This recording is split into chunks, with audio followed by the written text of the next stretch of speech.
Welcome to Freedom Talk. I'm really glad to introduce my friend Mike Woestehoff today. He lives in Washington, D.C., and he does a great deal for Native American populations in America. He's a Trump supporter. He also supports Kari Lake, Blake Masters, and other America First candidates.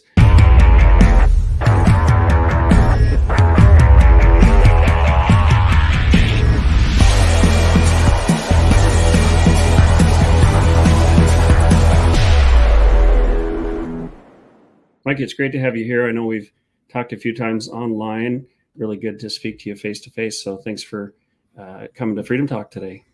Yeah, Kelly, thank you so much for having me. Definitely became more aware of all of the work that you've been doing and your voice and your perspective. The more vocal we are, I think the more easy we are to find each other. So, we're a lot of people that support, loving America, loving this country, ultimately find each other, and we get to speak to each other and share some of our big ideas. So thanks for having me on. You bet, absolutely. And for a lot of my life, I wasn't what you'd call really political, but in the past several years, I feel like things have gone beyond politics into our way of life, our basic freedoms in this country. And one thing I've seen, people like to label you conservative or whatever, but one thing I've been amazed by is that, say, conservatives are often stereotyped as maybe white-skinned people, European descent, but I've seen such an amazing variety, all different colors, religions, marital status, all types of things. Yeah, I think a lot of that kind of eye-opening perspective really kind of came around when Trump became president, or as he was running for the president and running for re-election. Even witnessing the kind of the troubles that they had with the election results, so many people were coming to testify and say that their ballot wasn't counted correctly, and their ability to walk into a place to place their ballot was blocked off to them. And a lot of those people that I watched for hours were not white supremacists. They weren't angry. They weren't this deplorable group. They were just Americans who wanted to cast their vote for Donald Trump, and were finding a lot of difficulties doing that. So I knew that it wasn't just a one race party after that. And I've been a long time Republican. I think I've been a Republican ever since I could vote. Being a part of college Republicans when I went to Northern Arizona University, getting involved in any kind of chapter or group that has kind of conservative values. I like to share my perspective, a Native American perspective, a Navajo perspective on how those values and ethics align more with maybe the liberal or globalist or Democrat party values. Yeah, and I think that's one of the beautiful things about America is a lot of people come from different backgrounds. And like Joshua Phillip from Epic TV's Crossroads said the other day when he was on my show, we all came fleeing persecution. Many of us did anyway. We all came seeking something better. So I love that we can identify as Americans. We can see more that we have in common than not. But I think it's something that's very special, and I don't think a lot of people have. More people, miss that. Is that I had a mom and a dad in the household who are both educators, and they both wanted our families. I'm one of three to have a well-rounded education, and that meant not what the public education system would offer, but also what they could offer. That's reading history, reading books, writing book reports for my parents, playing musical instruments. We all had that in our families. A lot of families don't have that now. And what I think is very strange to be a conservative today, growing up in a world where, your heroes were people of color. They were African American. Michael Jordan, Fresh Prince of Bel-Air, Lisa Turtle on Saved by the Bell was the richest girl in school. Oprah Winfrey. I mean, I could go on. For people to kind of push back on a conservative person today, like myself, it's just really disappointing, because you miss out on probably a lot of good things that I'd like to share, like a lot of things that I'd like to offer. Yeah, I was very much a fan of George Washington Carver when I was young, Frederick Douglass, a whole lot of people, and the color of their skin had less to do with it than their story and their determination to make their way in the world. There are some people of Jewish origin that I have great respect for, and then others like Sophie Scholl, who led the White Rose resistance movement in Nazi Germany. She was a young gal, but quite a hero. So it's good to hear that. I want to shift a little bit. Tell us what you're doing with Carrie Lake, Blake Masters, Eli Crane, and others. How are you helping them with the America First movement? Yeah, so it's been a real pleasure working and volunteering for them more than anything. There were a lot of candidates in the primary field. I knocked on all their doors. These are the ones that that responded. They wanted to hear a tribal perspective, Indian policy, Indian affairs, how that kind of cross-pollinates with state and federal policies, water rights, water access, forest management, conservation, natural resources. All of that has to do with, in Arizona, probably more than most states do. There's 22 federally recognized tribes that have a very large land base and have a lot of different, different needs and challenges that need to be addressed.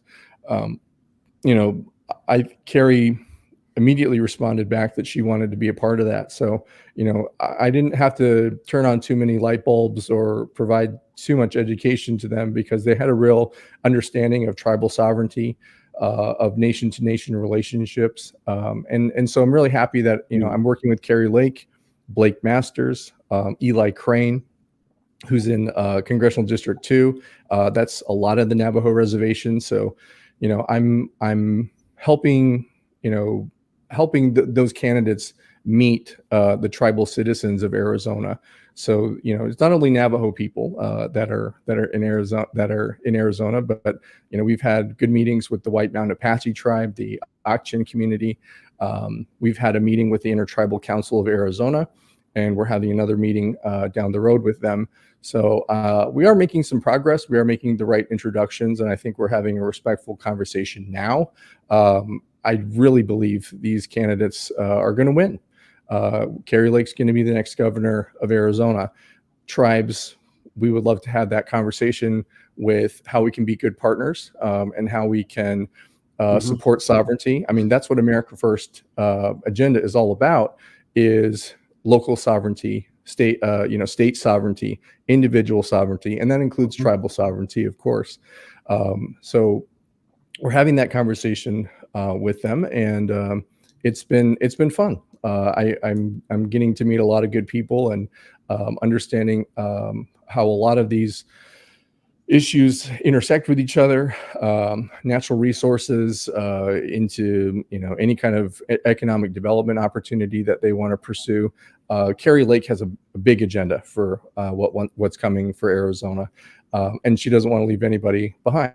So we're providing a seat at the table, a welcome mat, an open door, any way that we can have a good conversation with our tribal nation folks.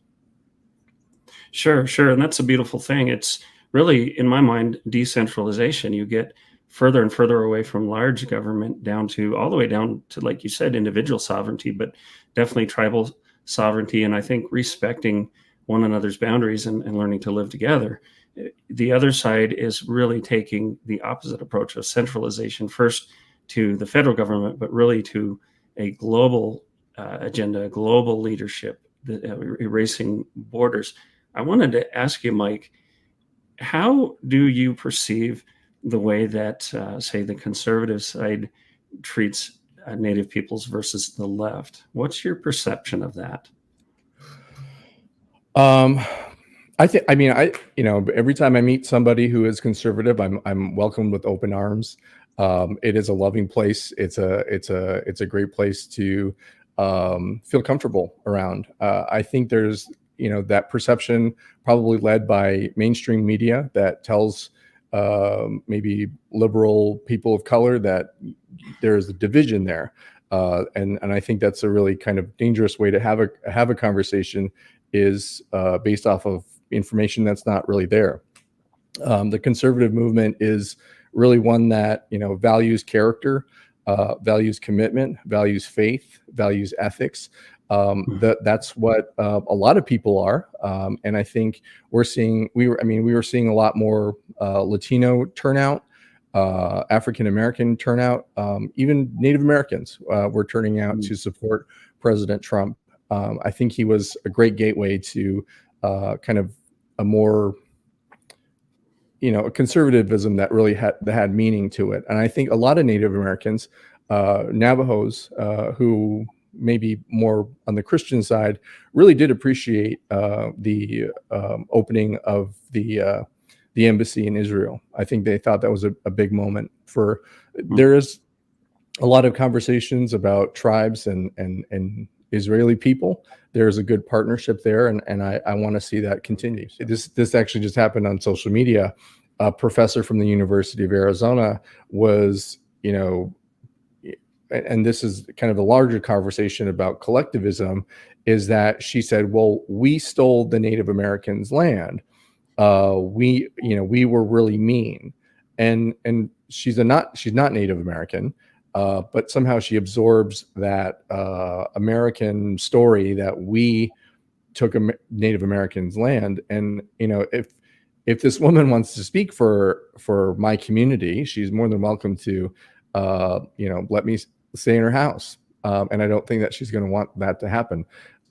Not the person of the community that they're representing speaking for those people. So I take some issue with that a little bit. So, well, right now you and I are having a conversation. I appreciate that. One thing I hate to see is a breakdown in conversation and basically saying, well, if you're not a part of this group, you can't have an opinion. I also recognize that you have credibility and experience that I don't have, because I'm not walking around in your shoes. But it seems to me, being someone who loves talking to people of other cultures, I literally will learn words in multiple languages so I can greet people. Oh, you're from Iran? Do you speak Farsi? I feel that there's an extreme version of this that cuts off connection. And I've been told, well, at that church I went to, I was told I can't speak to Black issues at all because I'm a white guy and I need to just shut up. And I found that, we all have ideas, we all have points of views and perspectives. And I might have spoken in a conversation, but it didn't mean I was trying to speak for somebody. So I really appreciate you coming and talking to me, and being able to kind of test what I understand, what I know, and learn from you. And I think sometimes that just that chance to learn and listen to somebody else is cut off, because the whole idea is, hey, you shouldn't be in this conversation at all because you're not this particular group. Yeah, I mean, I would rather have that conversation than than people just completely ignoring each other as well. And that's what I'm doing, in a relationship to Carrie Lake or Blake Masters or Eli Crane. We want the door open. We want the conversation to flow. We want to have a respectful, conversation. And then it goes both ways. So, we need to understand each other and talk to each other. And some of these things are going to be, we may not end in agreement, but we're going to end with a little bit more understanding of each other. And I appreciate that. I do like that you brought up church. I feel like I've been going to maybe the wrong church for a pretty long time. I recently watched, maybe about 2 or 3 years ago, an old fraternity brother of mine sent me this video called American Gospel. And it really showed me I'm probably not going to the right church. So, it was really, kind of a force back into the Bible. And I've been enjoying that conversation with God. I've been having that conversation. The answers are in the Bible, and finding a church in this country that aligns to a Bible first message, a Christ alone message. So I've been having a good journey, re-examining my Christianity, working better at it, and coming up with a little bit more of an open heart. And it's not always going to feel good, but that's he Christ died on the cross for me, so I have to I'm willing to learn as much as I can about the person who stood in the line for us. So yeah, and I can relate to that, because a lot of churches have watered things down. They're more interested in conforming to the culture than being a cultural influence. So when this so-called pastor at this church we were going to, he brought a black pastor from Portland who got up and talked about white privilege and Black Lives Matter and all these things. And I hadn't really heard about these things. It was still new to me. And at first I felt sympathy, and I was thinking about it. And then it just started to strike me wrong. And I started to think about it. And immediately I thought of the scripture, there's neither Jew nor Greek, slave nor free, but all are one in Christ.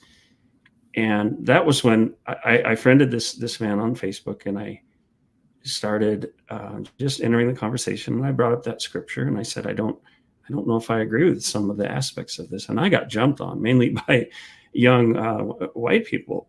And I said, Martin Luther King Jr.'s dream was to judge a person by the quality of their character, not the color of their skin. And I was just shocked, because it was like there was no logic or rationale. These people just wanted to yell at you and, sort of the digital equivalent of tear your eyes out and give you a beating. So that was my first experience with that. And I just thought, this isn't Christianity. This isn't. And I actually talked to one of the elders of the church, and I told him, about the scripture, neither Jew nor Greek. And it was almost like his eyes rolled back in his head, and he said, well, we have a commitment to social justice or whatever. And I thought, well, okay, but your first commitment is to this book and to what it says. I wonder, Mike, what was it that felt wrong about the church? And you don't have to go into this if it's too personal, but the church you were attending, what was missing? Christ. That's what was missing. Just like how you answered that question, the pastor was saying, well, our mission is social justice. Well, you've already missed the mark there, because the first mission is understanding that Christ died for your sins, and understanding that Christ rose from the dead, and understanding the resurrection.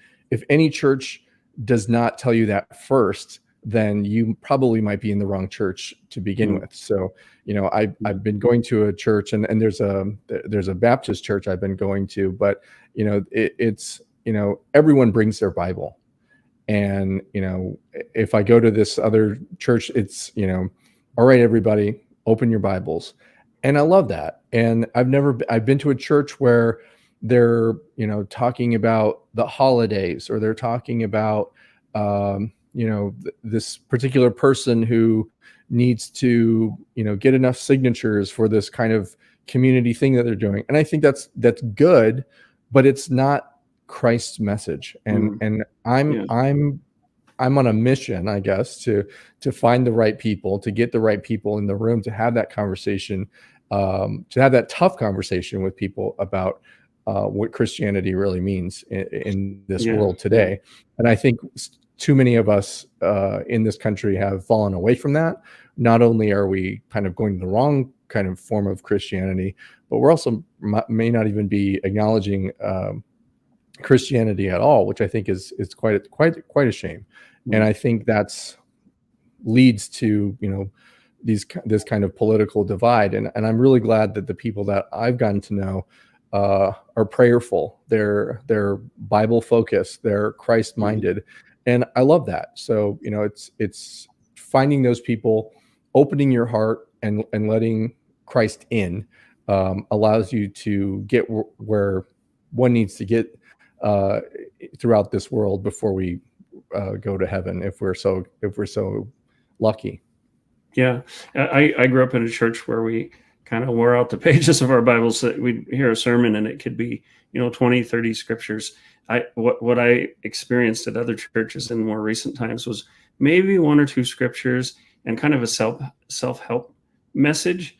And I've seen just a really simplification of thinking, of depth of study. And one of the things we're wanting to do with Freedom Talk is help restore those Judeo-Christian values.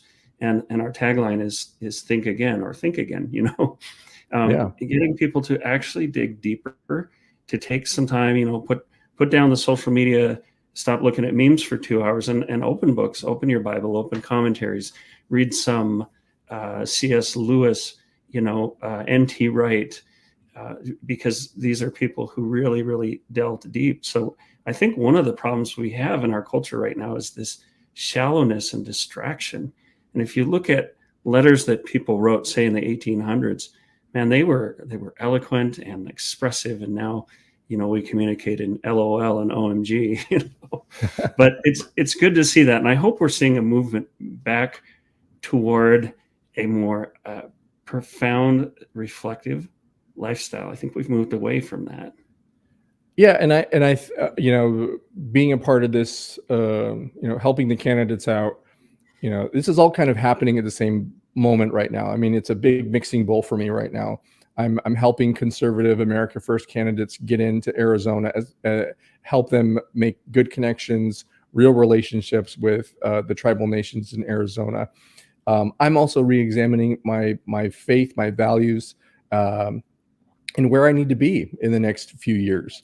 And then that also leads me to, how does all this help Native people understand that conservative values, faith values, moral values that we're having today, really, the core Native values, the Navajo values, I can speak more with authority, is that Navajo values really do align with these conservative values more than they do with the Democrat agenda, the liberal agenda, this world agenda, especially on I'm seeing the abortion issue being re-examined by Native Americans, allowing and accepting Native Americans to have to be okay with abortion. And that's something that Navajos, even before the ideas of Christianity came, Navajos never had that idea. Navajos believe that we're called the five-fingered people. We're called the people, and that means that everything in this world is from the heavens. It is God given. So it is we're a deity in flesh. So every movement, every idea, every birth, every particle of life has a divine design to it, and so there's some universal values there that I think people are missing, and as we get down the road, watching memes, watching Instagram or TikTok or whatever, they're reinterpreting our cultural history, our creation stories to align with this terrible global view of controlled populations, and of losing who we are as people. Hey guys, I want to take a quick break to tell you about Freedom Talk coffee. This is some amazingly good coffee, and I'm a little biased because Andrea roasts each batch lovingly for you, and you're going to know that our coffee doesn't go to fund woke agendas. You're actually helping support the work that we do with Freedom Talk to restore American values on the foundation of natural rights, to fight for your freedom, to restore our country. So we really appreciate if you subscribe monthly, annually, or even make a one-time purchase. What did you put in this coffee? Coffee Plus. I know you and I were talking about how you can't just talk about Native Americans. It's a broad range of cultures, religious beliefs, nations, I mean, the Comanche would be very different than the Penobscot, and the Sioux would be different from the Arapaho, and so on and so forth. And I think there's a lot of minor tribes, maybe some of them we've even lost track of in history. I really enjoy studying native and medicinal plants, but I lament that we've probably lost a lot of knowledge, but I find that the picture is complicated as far as the Europeans coming here, because there were some, like in any society in any time, there were some good people, some bad people. There were people that came here and got along famously really well with the inhabitants that were already here. They formed alliances. They helped fight against other tribes that maybe were antagonistic. And then you look at even south of the border, the Aztecs with all the human sacrifice they did. It was appalling. So it's really a mixed picture. And I find that people have this, I hate to use this term, but this old noble savage idea that everyone was living here peacefully, loving one another. There was never strife. I don't see that as a reality. There was warfare, there was slavery, kidnapping. It's almost reinforced by this today's Native American, that we have this monolithic culture that before, everything was great before the Europeans came, but they were just as complicated. They were just as probably divisive as others. I mean, that's why there's 576 different tribes. We have different languages, different cultures. If we all got along, we'd all be speaking the same language. So we were very different, and our languages provided borders. Our language, our culture, and who we were as people defined our border, defined who we were in the lands that we needed to be in. So if you walked out of the Navajo culture, out of the Navajo language border, you'd be in a different tribe, and those tribes wouldn't want you around.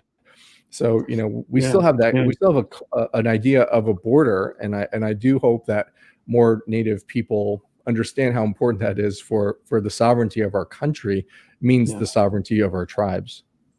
Yeah, and I think there's a lost opportunity that the left, I'd say, prevents or makes a really difficult thing to discuss, because like in my background, it's a lot of Celtic, Scottish, Scots-Irish, that kind of thing. And we have a history of having been persecuted a lot, first by the Romans, because the Celts had this tribal, very nature-oriented culture, and Julius Caesar came in and wiped out millions of people. I mean, he was, talk about genocide. He did it.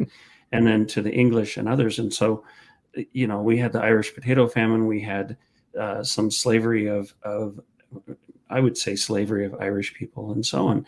And so some of the people who came here were really seeking a refuge, seeking freedom, and were persecuted. And obviously this country has some things regarding the Native Americans that we look back on and say, that's a shameful thing. Not that people now in this time are responsible for that, because we weren't there, but still we have to look back and say, yeah, that's a checkered past. There were some tragedies that happened. But what I'm getting to is a lot of people from different backgrounds have come out of persecution, have experienced similar things. And I think we have an opportunity to sit down and say, hey, we have these things in common. How do we come together now and understand that this is the human condition, that people will be persecuted, and how can we come together now? And I feel like we dwell so much on the past, we keep it alive, and it blocks our opportunities to build the present and the future together. It's like we're stuck in the past. Does that resonate with you, or do I seem off base? Absolutely. No, this is something that some tribal nations are going through right now, and this is exactly something that the Secretary of Interior is doing currently, is literally digging up the past, literally talking about the boarding school issue again, where in the 70s and 80s and 90s we had reconciliation. We had those prayers left on the ground for that already. Now it's 2022, and we're talking about the same issues again, and somehow the people in my generation and younger are feeling the traumatic effects of that. And I push back a little bit on that, because we've already had a reconciliation in the 70s and 80s. There was a report about it. there were issues that were fixed, and I'm not sure what the purpose of any of that kind of digging up old trauma is doing. And again, Yeah. that goes right back to a Navajo value, is that we have mourning. When people pass away, we mourn them for 3 days, and then after that, we let them go, because if we continue to mourn them, we pull them continue back down to us, and that's not where they're supposed to be. They're supposed to be up there.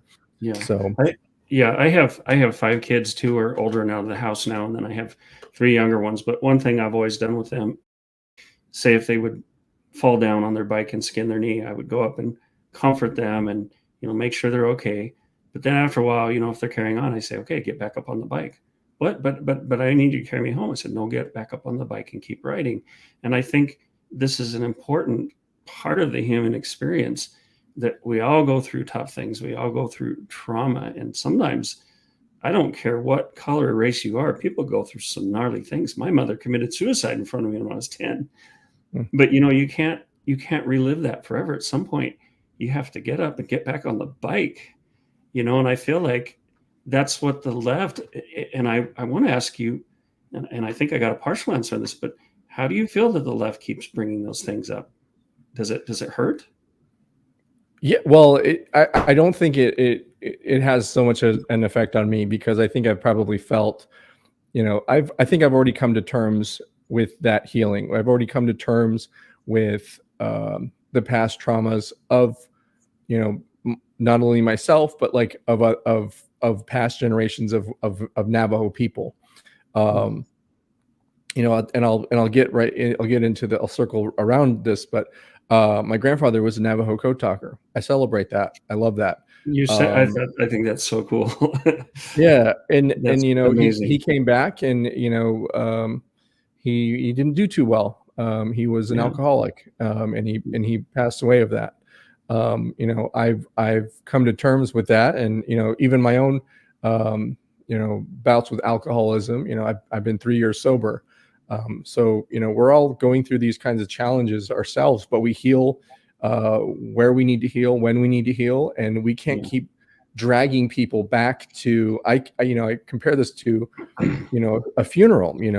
We can't keep bringing people to the funeral. We have to have birthday parties and weddings and things of celebration, but we're so focused on the funeral that we're not looking ahead. And I think that's such a shame. And I think this is a real problem right now with the federal government leading this, where we're institutionalizing literally mental problems, trauma, and self-healing. We're saying, let's put that in a federal government system where it never worked. Putting any kind of solution toward the federal government will not work. And it de-incentivizes. It de-incentivizes people to get involved, because Papa Government will take care of it. I want to congratulate you on 3 years of sobriety. My father was a pastor for 50 years, and he also worked at an alcoholic treatment center, sort of like an AA program, but where people could come in and learn about how to live life without alcohol. So I kind of grew up around that, and I think that's a great achievement. But yeah, and I think probably the way that I mentally manage that is that it's something that I did and I don't do anymore. I was in high school. I'm not in high school anymore. I was in college. I'm not in college anymore. I drank. Now I don't drink. It's like, that's for me, that's how I think about that. And a lot of people who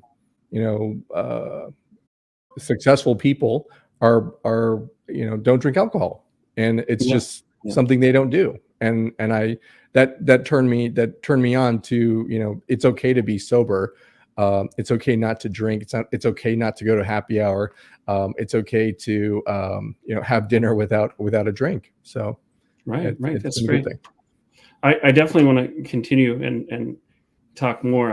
I'd like to do at least another guest appearance. I have to run in a minute, but before I do, I wanted to talk about the code talkers and what you know about that, because I think that's a fascinating history. I'm sorry to hear about your grandfather. Yeah, life can be very, very tough, but to me, the people who did that are just amazing. Yeah, I think how the Navajo code talkers were most effective was at Iwo Jima.